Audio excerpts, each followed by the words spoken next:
Je me demande s'il y en a qui n'ont pas eu leur billet, parce que on va faire tirer 2 volumes du Père Lacroix, un petit peu plus tard. Vers 10h05. Oui. Oui. Alors, s'ils n'ont pas eu des billets, vous venez voir Françoise pour vous permettre de prendre part au tirage. Alors, ceci étant dit, on passera à la période de questions, de commentaires. On a 2 micros dans la salle. Alors, ceux qui veulent s'exprimer, on vous demande de faire un effort pour que les gens comprennent bien vos questions. Vous vous approchez près du micro. Et il y a notre ami Michel qui va animer cette période de questions et de commentaires suite au témoignage du Père Lacroix. Alors, on a déjà quelqu'un qui se présente. J'aimerais ça que vous puissiez vous présenter, donner votre nom et ensuite poser bien distinctement la question pour qu'on puisse permettre au Père Lacroix d'y répondre. Première question.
Il y a 2 églises, entendez-vous? Il y a 2 églises, celle des journaux, celle de la réalité. Premier point. Celle de la réalité, il y a des malaises, il y a des acquis. Le plus grand acquis, à mon avis, qui aurait pu aider le Québec, c'est lorsque Vatican II a proclamé l'importance du jugement personnel en religion. Ça, c'est majeur. Ça aurait pu aider beaucoup de femmes, lorsqu'est arrivé les questions de pilules et le reste, là, à prendre position elles-mêmes sans faire un détour clérical. Là, il est certain que ça, c'est un acquis. Et de ce point de vue-là, je crois que les Québec exagèrent un peu dans l'acquis. Là où c'est plus difficile, ça sera toujours très difficile, c'est de faire évoluer un gouvernement, quel qu'il soit. Très difficile. La France est en train d'y goûter, là, avec l'affaire de Mali. Un gouvernement ne fonctionne pas normalement, je voudrais dire. Ils sont obligés de tenir compte du passé, du présent et de l'avenir. Vatican II avait fait quelque chose de très important. La première, c'est acquis. L'Église catholique a décidé publiquement de se mettre au service de l'humanité et non pas à son service. Elle a décidé de ne pas faire de condamnation. Elle n'en a pas fait au Concile. C'est merveilleux, ça. Elle n'en a pas fait. Elle avait décidé de donner un pouvoir normal aux évêques. C'est pas fait. Pourquoi?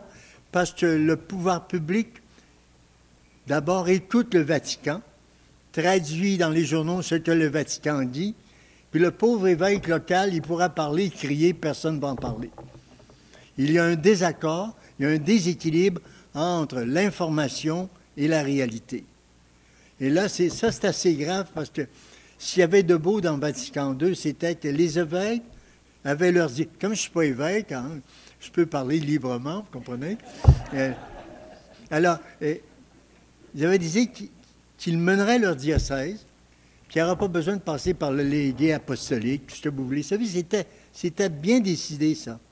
Mais la puissance de l'organisation, de la structure même administrative de l'Église catholique qui fait vivre au moins 1 million d'Italiens et d'autres personnes, tu n'es pas capable de faire bouger ça. Le problème est un problème, la pesanteur de l'administration, et je dois donner un exemple tout de suite. La faculté de médecine à l'heure actuelle, les médecins sont aux prises avec un pouvoir administratif qui vient des gouvernements et qui vient en quelque sorte les empêcher de faire le nombre d'opérations ou d'ouvrir des lits dans les hôpitaux parce que le gouvernement, c'est tellement fort, l'administration, c'est d'autant plus fort que c'est invisible. C'est à peu près ce qui est de plus dangereux dans la vie des gens, mais il en faut une. Donc, moi, je suis d'accord qu'il y a un retard et je ne vois pas du tout comment on va le corriger. Comme historien, je ne vois pas. Le pouvoir administratif, c'est fort. C'est très fort. Tu ne peux pas bouger. Ça ne fait pas bouger. Tu fais bouger une personne, tout le monde s'ébranle. Voilà. Ma réponse est imparfaite, mais quelque chose qui a fait beaucoup de bien à tout le monde aux catholiques, c'est le jour où on le dit, quand tu es aux prises avec une question sexuelle, pilule, tout ce que vous voulez, là, c'est toi qui vas décider à ta manière, après avoir prié si possible et réfléchi, et ta décision, même si elle est fausse, est à toi, puis elle est juste. Ça, c'est très beau. Ça vient de Newman. Oui. Baissez un peu le micro. C'est juste de...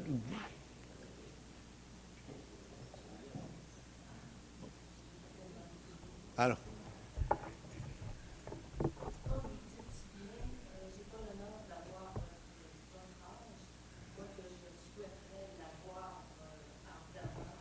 Attention, il y a des risques avec l'âge.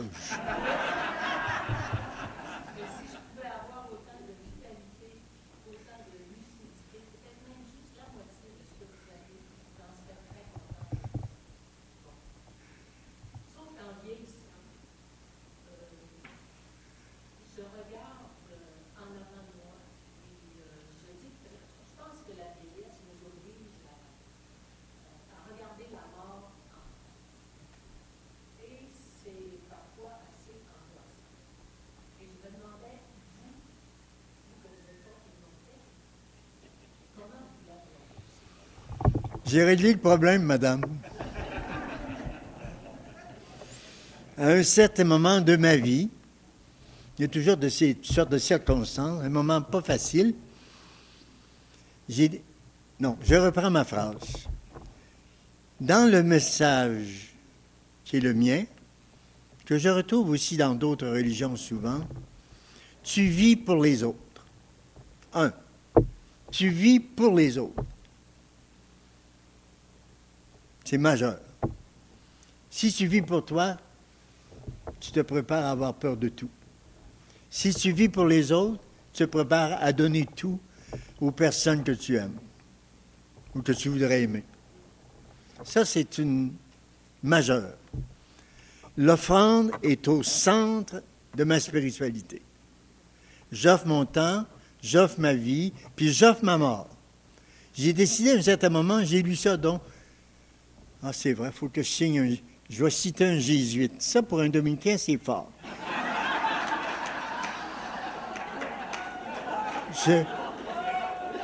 Je me sens devenir vertueux à votre contact. J'ai trouvé ça dans Saint-Ignace. J'ai trouvé ça dans le Père de Foucault. Je trouve ça adorable. Pendant que tu vis, tu offres ta mort. Tu offres ta mort à tes enfants, si tu es marié, ou à tes amis. Et si tu es croyant, à Dieu. Mais sépare pas. J'ai accompagné madame, une femme aussi belle que vous, là, et que Non, ça, c'est la croix, là, vous savez. C'est son aspect dangereux. Et elle ne croyait à rien.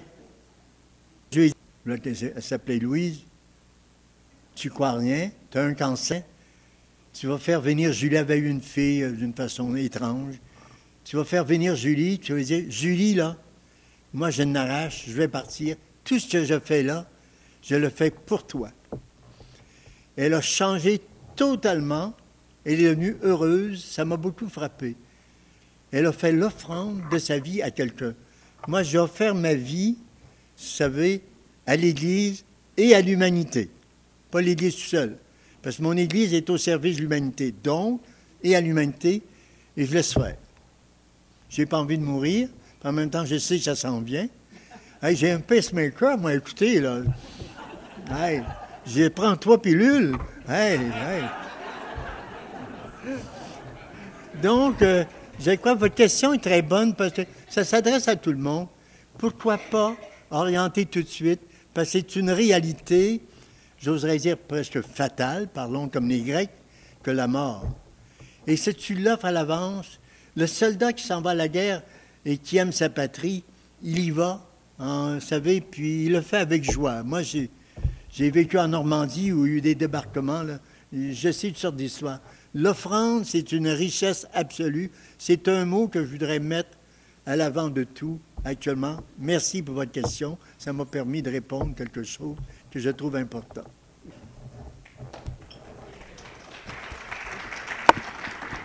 Le Père Lacroix, il a dit à un certain moment, je ne sais pas s'il l'a écrit, en tout cas, on lui a posé la question, Père Lacroix, vous aimez les femmes? Il a dit, oui, j'aime les femmes. Mais il dit, vous savez pourquoi? C'est parce qu'elles donnent la vie. C'est ça. Alors, c'était sa réponse. J'espère, mes hommes, vous n'êtes pas jaloux, là? Oui, Françoise. Parce que le gouvernement québécois est en train de légiférer face à des maladies douces chez les personnes en fin de vie, alors j'aimerais avoir votre avis. Moi, je pense qu'on se déresponsabilise un peu comme personne. Alors, j'aimerais savoir ce que vous en pensez. Bon, je dois vous dire, madame, une réponse globale. Je suis allergique aux lois qui se multiplient. Allergique.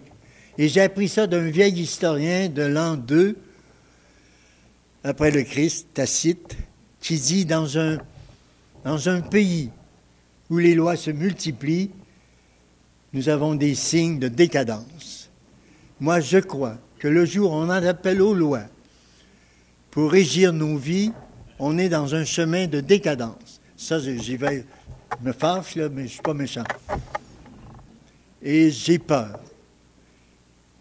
La vie, c'est, dans ces cas-là, c'est un rapport entre le médecin et le patient ou la patiente. Ce n'est pas un rapport entre le gouvernement, l'Église et tout. Non, non. Dans la maladie, c'est le médecin qui a l'autorité. Ce n'est pas l'Église, c'est le médecin au sujet de la maladie pour la maladie. De sorte que, si on ajoute des lois, on empiète sur la liberté de certaines personnes. J'aimerais mieux qu'il y ait des erreurs, quelquefois, qui se commettent, et puis qu'on n'ait pas une loi pour légiférer à l'avance sur ces questions-là. Je donne une opinion personnelle, c'est pas de foi, c'est pas un dogme, donc vous êtes tranquille, puis moi aussi.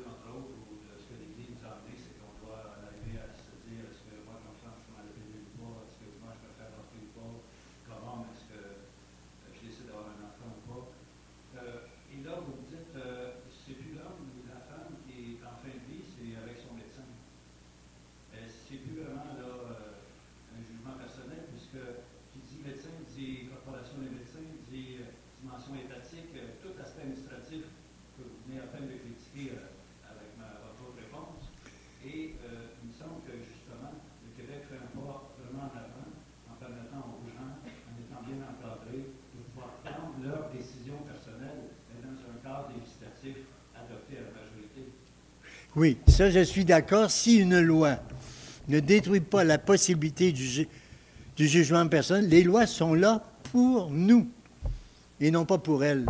Je suis d'accord avec vous, monsieur, qu'on doit aider la population à décider par certaines lois, mais ne jamais empiéter sur la réalité.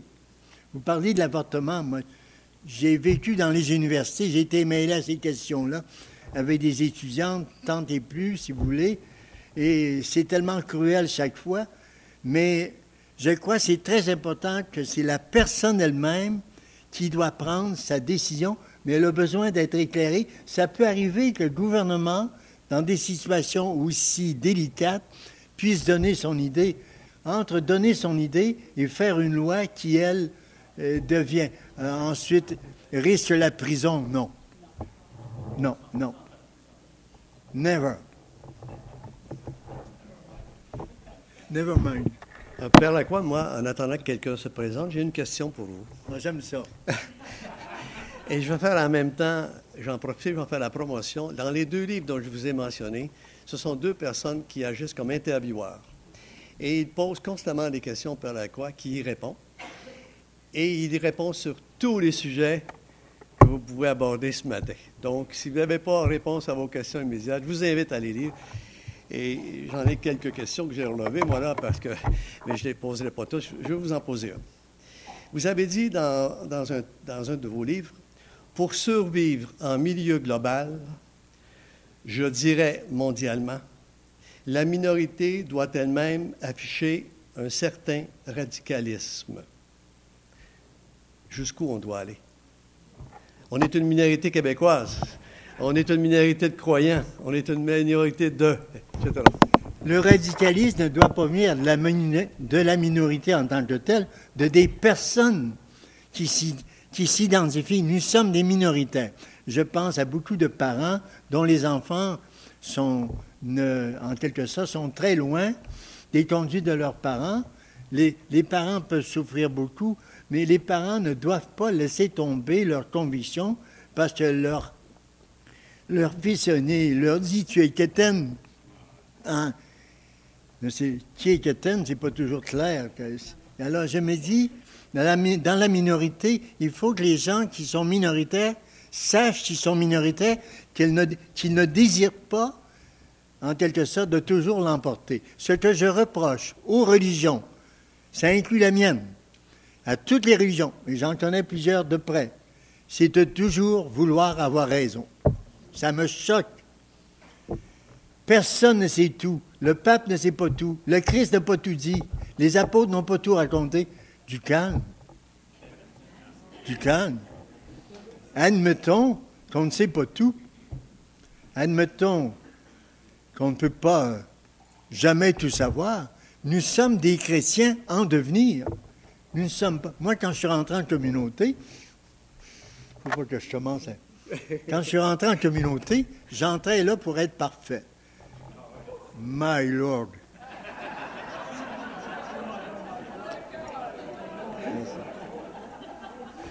J'ai pris ma leçon tout de suite.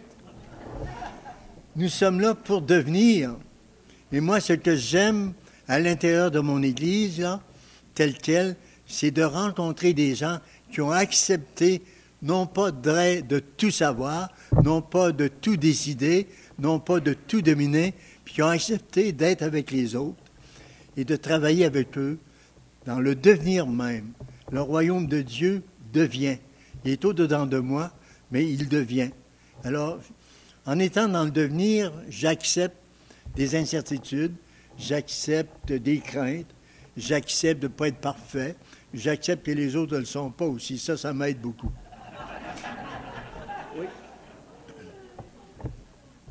Bonjour. Moi, j'aimerais savoir, avec la montée de l'islamisme dans le monde actuellement, j'aimerais savoir si vous voyez ça comme une menace pour le monde. C'est question. Avec la montée de l'islamisme dans le monde. Vous me posez une question très sérieuse qui se pose actuellement en France, en Allemagne. Ça s'en vient au Québec, à Montréal. La question est là. Monsieur, ce n'est même pas une question, c'est un fait. C'est à réfléchir. Les musulmans que je rencontre personnellement sont extrêmement gentils. J'ai rencontré des imams qui sont des guerriers. Ils me font peur. J'ai peur qu'il y ait là une sorte de clergé militant. J'ai peur des musulmans militants. Et à l'intérieur de l'islam, vous avez ça dans d'autres pays, on a peur du militantisme. L'islam, s'il est laissé sans l'aspect guerrier, c'est une religion de la bonté, de la miséricorde. Mais dès que l'aspect guerrier, c'est la religion qui doit détruire l'ennemi le plus vite possible. Donc, je réponds à votre question. Nous sommes actuellement sur le qui-vive. Sur le qui-vive. On s'interroge. Et c'est de tous les côtés de la société. Les gouvernements aussi. On observe beaucoup. Ça va dépendre comment les imams vont fonctionner. Ceux que je connais, je les trouve un peu trop militants. Le peuple est comme nous autres, du bon monde. Puis ils font leur possible. Puis ils prient beaucoup, mais d'une façon un peu rituelle. C'est pas toujours réfléchi, mais c'est beau. Donc, votre question est bonne, mais je n'ai pas de réponse. C'est une réponse qui nous habite chacun de nous, surtout Montréal, où il y a une majorité qui se prépare. Sauf que la plupart parlent un français merveilleux, donc ils deviennent extrêmement sympathiques grâce à la langue française. Autrefois, moi, j'avais avec le chat de Mongo la langue gardienne de la foi, puis là, c'est la langue gardienne de la foi de l'autre. Ça m'embête.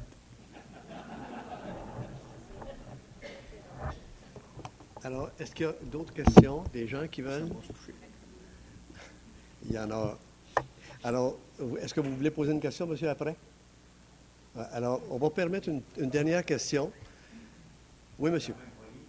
Monsieur Boilly. On sait que la franc-maçonnerie s'introduit de plus en plus dans l'Église. Et j'aimerais savoir comment la détecter, puis comment être vigilant à ce mouvement. Ça m'est très difficile de répondre à votre question, parce que j'entends dire que la franc-maçonnerie s'introduit. J'ai même quelqu'un qui m'a déjà dit que Jean-Paul II était franc-maçon. J'ai un peu de difficulté avec les hypothèses, puis avec, disons, comme je n'ai pas de preuves personnelles, que je ne connais pas de gens personnellement, je ne peux pas répondre en toute vérité. Il faudrait que j'aie des éléments de réponse, et j'en ai pas. Les francs-maçons ont été très forts au 19e siècle. Très, très forts. C'est devenu même un club social. Les francs-maçons à Montréal, là, c'est social, la plupart du temps. Mais il y a une petite franc-maçonnerie, disons, qui s'insinue, qui est anti-religieuse. À ce moment-là, c'est autre chose. Celle-là me fait peur. Il faut jouer franc-jeu. Il faut s'affirmer. Maintenant, je vois ça un peu partout. Je suis croyant. C'est tout. Pas plus que ça, bien. Oui, M. Gendron. M. Gendron. Oui, bonjour. Moi, j'aimerais savoir comment entrevoyez-vous le paradis? Le paradis? Oui. Moi, si. Comment vous imaginez le paradis? Moi, d'abord, je suis fasciné par mes amis musulmans, parce qu'au paradis, vous savez, c'est très intéressant pour un musulman. Mesdames, préparez-vous, là. C'est très intéressant. Le paradis dans lequel s'introduit le christianisme, c'est la rencontre de l'amour dans l'amour. Et je crois que là, comme l'amour est infini, que l'amour n'est quelque chose qu'on ne peut pas définir, il y a deux mots qui nous inspirent le mystère, le mot Dieu et le mot amour. Je crois que savoir qu'on s'en va, qu'on va partir et que l'amour va continuer à travers nous, à travers l'esprit. L'esprit continue toujours. On n'est jamais mort totalement, n'oubliez pas. L'esprit continue et que l'amour s'introduise à l'intérieur de notre existence, qu'il sera comblé par des gens qui s'aiment beaucoup. Moi, je me dis, là, je ne sais pas de vous offrir une image. Je me dis simplement, là, il y a beaucoup de soleil, je suis dans la lumière. Et ça me suffit. Et le soleil, c'est l'amour. Alors, c'est la dernière question, monsieur. C'est plus un commentaire. Ah, j'aime ça. Faites-moi un bon commentaire, là. C'est plus un commentaire. Je veux vous remercier parce que ce matin, je me suis réjoui de voir ce qu'on a à faire, nous, comme chrétiens, disciples de Jésus, c'est d'être des témoins. On n'a pas à parler tant que ça. On a à être des témoins vivants. Et je vous remercie de cela. Avoir confirmé. Je vous remercie aussi pour un apprivoisement du travail de l'Esprit. Ça m'a éclairé, ça m'a aidé et ça va me guider. Et pour terminer, je voudrais vous dire que le paradis, il est déjà commencé. Je m'appelle Lacroix, monsieur.